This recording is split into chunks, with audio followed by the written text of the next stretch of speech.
So it's nice to know that all of our intuition regarding things like Le Chatelier's principle and our understanding of how the equilibrium is going to shift upon perturbation by adding or subtracting different stuff, all of that applies to really any equilibrium system. So that means it's true also for solubility equilibria.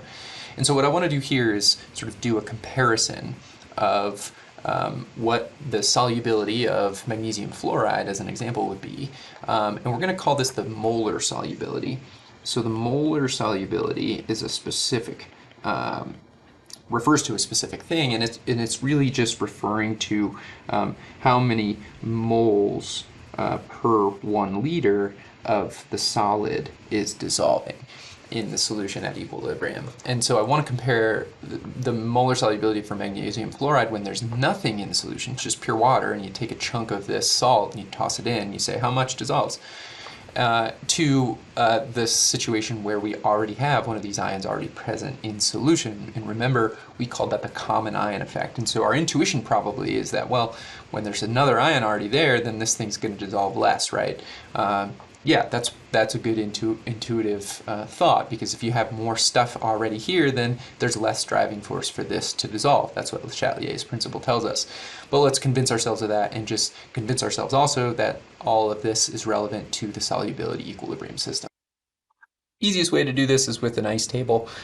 If you're really comfortable with these things now, you don't need to write this up. It's really just for your own tabulation. I often don't include this, and I often don't include all the steps. I just sort of do it in my head and say, oh yeah, this is x and this is 2x, and I can write that out. But I'm going to write it out explicitly just so we see each of the steps.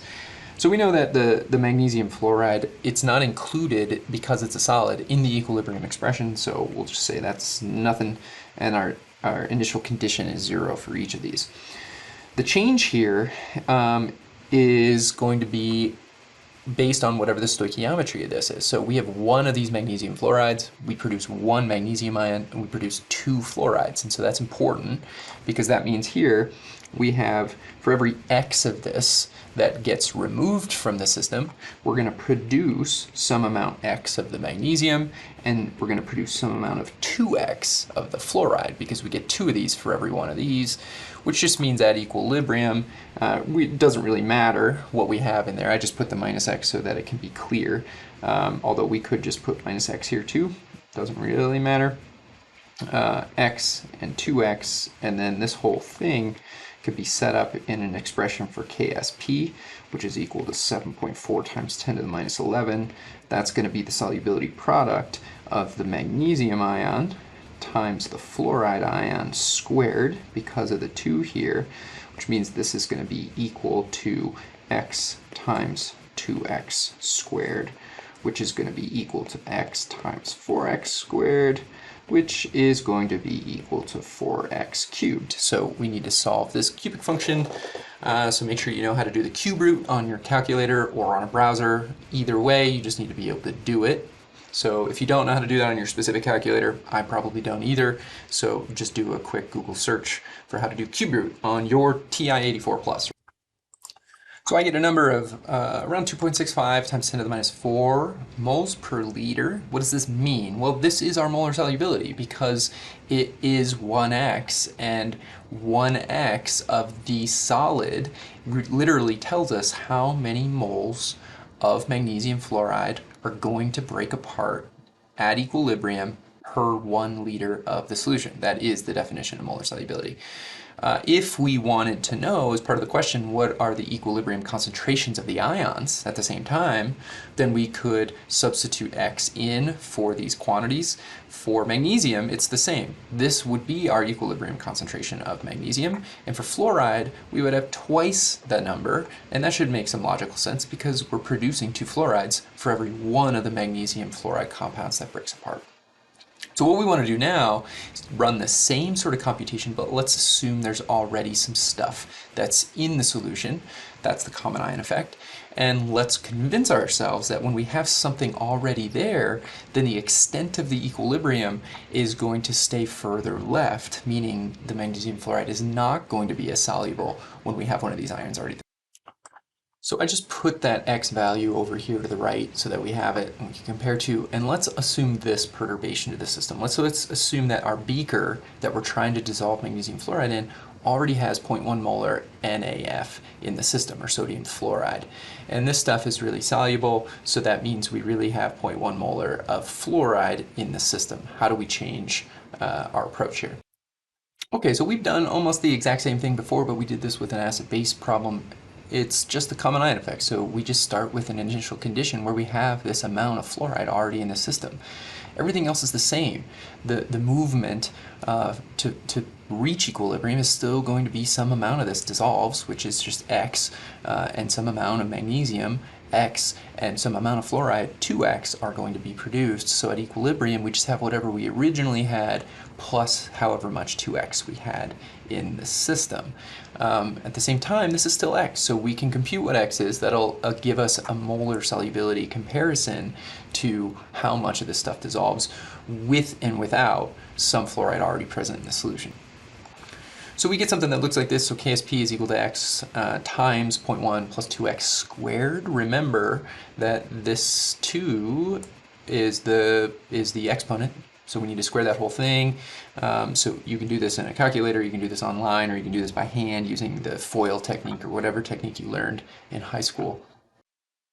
Or even better, you may say, this KSP is really small, 10 to the minus 11.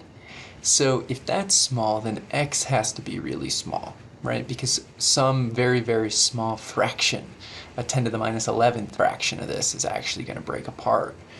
So how would 2 times something about this size stack up against a value of 0.1? Well, it would be inconsequential. It would be 0.1 plus about 10 zeros, and then we would have whatever we're adding, and so it becomes inconsequential. The reason we want to be thinking intuitively about this is because once you multiply this whole system out, now we have a cubic function that becomes quite difficult to solve. And so approximations go a long way here, because it'll turn out that if you were able to find an explicit solution for this, which sure, you can try, it'll turn out to be identical to the approximate version, which is really just saying that X here, when we're adding it, is inconsequential relative to the magnitude of 0.1. And so what that really means here is that we'll say that's nominally 0. We can't do that for this X because it's being multiplied in, but we can do that for additions and subtractions because it's a direct comparison to the size of the number. So then this thing becomes quite a bit simpler to solve with more of an explicit answer, where now we have X times 0.1 squared. That gives us a value of about 7.4 times 10 to the minus 9, and we can check that approximation really quickly and just say, well, how does this compare to 0.1? Well, it's 1 billionth, right? 10 to the minus 9 relative to 0.1, and so adding this number, even by multiplying it by 2, will have absolutely no effect on the digits that we're considering are significant. So if we're keeping 2 or 3 sig figs, this number is way out at the 9th digit, so it has no consequence when we add the two together. That's a totally fair approximation, as we'd expect. What's the punchline here? Well, remember, the first thing we did was figure out what the molar solubility is in pure water of magnesium fluoride, and we found out that it's about 2.65 times 10 to the minus 4 moles per liter, which literally means that 2.65 moles of magnesium fluoride, when you toss in a rock of magnesium fluoride into the water, 2.65 times 10 to the minus 4 moles of that chunk of salt are going to dissolve for every 1 liter of water that you dissolve it in when it reaches equilibrium. But the situation we compared it to was this common ion effect situation where you already have some fluoride from another salt that's in the same solution. And we found now the X, which is still the same X here, that's the molar solubility of magnesium fluoride, is about 5 orders of magnitude smaller, which is, you know, 1/10 of a million. It's really, really a much smaller value, simply by already having this system. So this is really important when we're thinking about solubility, because this has huge impact. When we think about things like in the environment or in your body in the natural world, and you want to dissolve something, You may have an equilibrium and you say, oh, actually, that's really soluble. But then in reality, maybe in like a medical practice, you realize, oh, this stuff's starting to precipitate out in my patient. Why is that? Well, it's because you have a ton of other stuff probably already dissolved in your system, and that has huge impacts on the extent of the equilibrium of that solubility.